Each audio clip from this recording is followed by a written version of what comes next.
Tem momentos na vida que a gente tem uma dificuldade de lidar com não. Quantos nãos você já recebeu e alguns foram mais tranquilos pra gente lidar? Outros são osso, porque dói.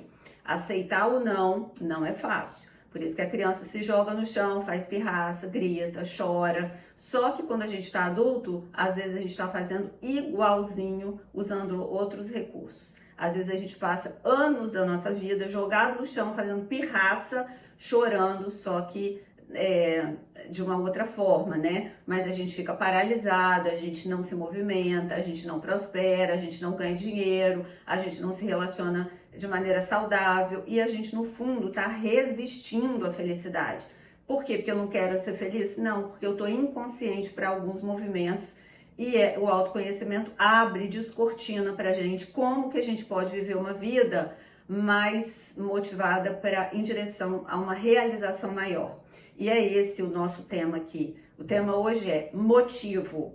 E a frase é a seguinte: não querer já é motivo suficiente. Não insista. A gente vive numa sociedade que hipervaloriza a persistência, a insistência. E realmente é muito importante a gente saber persistir. Só que persistir é muito diferente de insistir. A persistência é tentar várias estratégias com o mesmo objetivo. É tentar chegar no mesmo lugar de vários jeitos. A insistência é usar a mesma estratégia para chegar no mesmo objetivo. Então eu insisto quando eu tento chegar no mesmo lugar sempre do mesmo jeito. E eu vou quebrando a cara o tempo todo. Mas aí eu fico insistindo. Essa insistência é a pirraça que a gente faz com a vida. Porque às vezes a gente tem dificuldade de aceitar o não. E esse não muitas vezes desafia, sabe o quê? O nosso ego, sabe por quê? Porque é horrível perder. E a gente não gosta de dar o braço a torcer. Muitas vezes não aceitar esse não que a gente toma da vida, do parceiro, da parceira, do emprego, do sei lá do quê, tem muito mais a ver com prepotência e orgulho do que com desejo de fato. Às vezes você não tá nem afim de embarcar naquela relação, mas quando a pessoa te descarta, dói o cotovelo, dói a cabeça, dói a alma, você fala mal da pessoa, não porque a pessoa seja ruim, mas porque você não tá sabendo lidar com esse não. E é por isso que a gente está aqui hoje. É óbvio que a gente está falando aqui que a minha liberdade acaba quando a sua começa. Então a gente não está falando aqui de liberdade desconsiderando o ambiente, o outro, as regras, a moral, os bons costumes, as leis, nada disso. Estou falando de liberdade de escolha dentro daquilo que é o meu domínio, dentro daquilo que está relacionado à minha história, à minha vida. Esse é o primeiro ponto que a gente toma como base. Segundo ponto é o seguinte, o respeito ao não, ele é fundamental para a nossa saúde mental, porque essa liberdade de escolha, ela estrutura o nosso amor próprio, a nossa autoestima. Então, o não que eu digo para você está comunicando um limite que eu tenho, e esse limite precisa ser respeitado para que eu consiga lidar com as coisas. Isso é a maior fonte de traumas. Por exemplo, uma criança fala não para algumas coisas e aí você vai lá e, gente, eu não tô falando aqui, criança, não quero tomar banho, não quero almoçar, não é disso que eu tô falando. Mas às vezes a gente não sabe lidar com os limites do outro e a criança, por ela não ter uma habilidade cognitiva ainda desenvolvida, ela toma aquilo como uma agressividade, como uma violência e ela cria uma capa, ela cria ali uma resistência. Isso é um trauma. É você não estar pronto para lidar com aquela situação, com os recursos que você tem naquele momento e aí isso cria uma cicatriz que vai reverberar na nossa vida enquanto a gente não aprender a lidar com essa cicatriz, aceitar essa cicatriz, enfim, faz parte do jogo.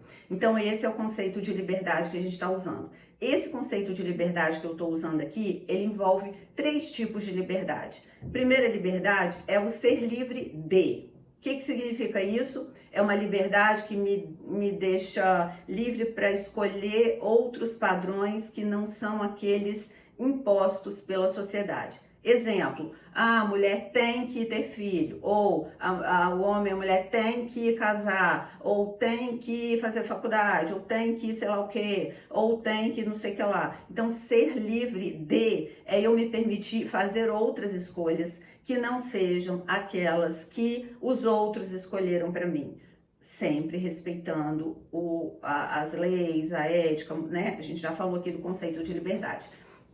Então, eu falei de 3 dimensões da liberdade, 3 tipos de liberdade, é ser livre de, é ser livre para e ser livre para e ser livre para ser. Então, ser livre de é se liberar desses padrões, das normas, muitas vezes da família. Quantas vezes você aí está vivendo um padrão, que é um padrão familiar, social, e você não se permite ser livre de quê? Que você precisa ser livre para você saber esse não, né? Esse não, o motivo, não precisa ter motivo. Não querer já é motivo suficiente. Não insista. Às vezes você está insistindo em um desejo que não é seu e aí você mesmo se violenta, você mesmo se agride, você é abusivo com você. Então, do quê?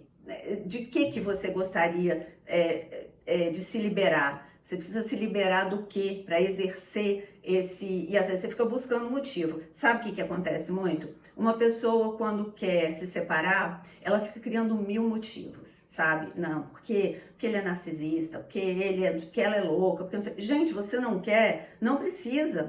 Esse não quero já tem ali naquele pacote vários outros motivos, que às vezes você não sabe nem narrar. Ser livre de é isso, você não precisa de muitos motivos. Às vezes a pessoa fala assim, poxa, mas você vai se separar, você tem máquina de lavar roupa, você tem um ferro de passar roupa maravilhoso, a vapor, menina, você quer se separar, você é doida? E às vezes você não tá feliz. Então ninguém sabe os motivos que estão aqui dentro. E às vezes você não se libera de.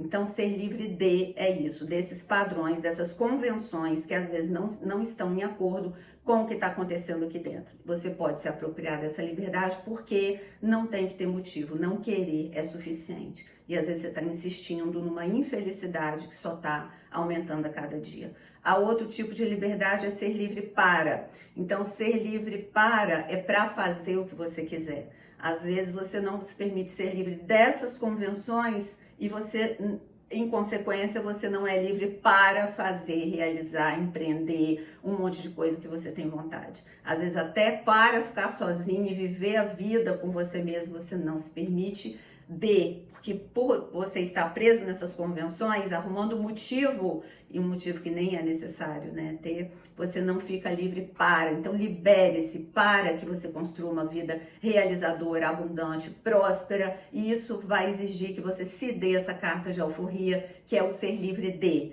E o outro tipo de liberdade é o ser livre para ser. Então, quando você se permite ser livre de convenções para fazer o que pulsa na sua alma, você também é livre para ser o que você é de fato, expressar aquilo que é autêntico da sua natureza. Mas para você ser livre para ser, você antes precisa se liberar e ser livre de convenções que estão incrustadas, instauradas, foram tatuadas aí, modeladas, para que você seja livre para fazer os movimentos e aí sim, ser livre para ser uma expressão autêntica de você mesmo. Às vezes você está expressando um desejo que é do seu pai, da sua mãe, um reflexo daquilo que é a convenção social e você está infeliz, triste, limitado, limitada por conta disso tudo. Permita-se, não tem que ter motivo. O motivo da vida é viver e viver com abundância, viver realizações. Então exerça essa liberdade. Não insista na sua infelicidade. Não insista nessas restrições que te aprisionam dentro de um cercadinho que não vai te levar a lugar nenhum. Você já está aí faz tanto tempo. Você vai esperar mais o quê para exercer o seu direito de lançar a mão dessa liberdade, né?